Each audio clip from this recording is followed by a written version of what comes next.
Les deux processus sont donc imbriqués l'un à l'autre. En effet, lorsque l'enseignant ou l'enseignante intervient de façon informelle auprès de l'élève durant le processus de création, elle ou il questionne l'élève en suivant progressivement dans le temps les étapes du processus d'analyse critique. Par exemple, et en art visuel, que veux-tu exprimer?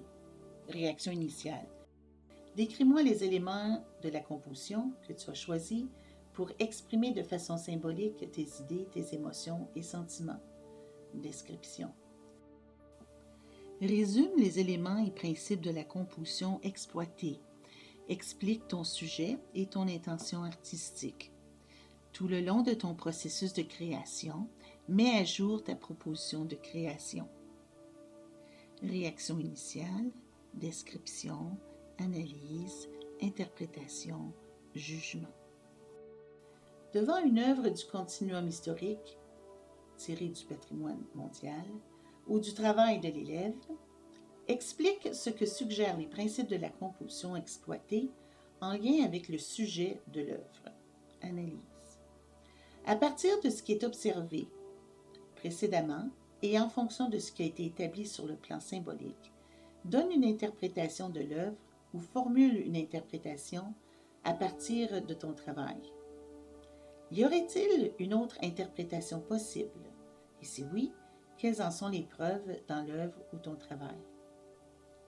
Quel serait un message véhiculé par l'œuvre ou ton travail? Pourquoi? Interprétation. Notez bien, l'interprétation de l'œuvre ou du travail dépend de l'intention de l'artiste, tandis que le message véhiculé par l'œuvre dépend du spectateur qui apporte à l'œuvre son vécu. Ainsi, l'interprétation et le message véhiculé peuvent ne pas être similaires. Éventuellement, juge de la pertinence de l'œuvre dans son contexte historique ou de ton travail à partir de ton histoire personnelle. Jugement. En faisant confiance aux deux processus, l'élève, tout comme l'enseignant ou l'enseignante, sait qu'elle ou il connaîtra le succès indépendamment de la tâche entreprise et par le fait même, bâtir sa capacité émotive en matière d'estime de soi et de confiance en soi, d'autorégulation et de persévérance, d'autonomie et de résilience. S'exposer aux étapes de ces processus complémentaires l'un à l'autre nous sécurise dans notre cheminement vers un travail de création personnelle et un travail d'analyse critique qui nous révèle à nous-mêmes.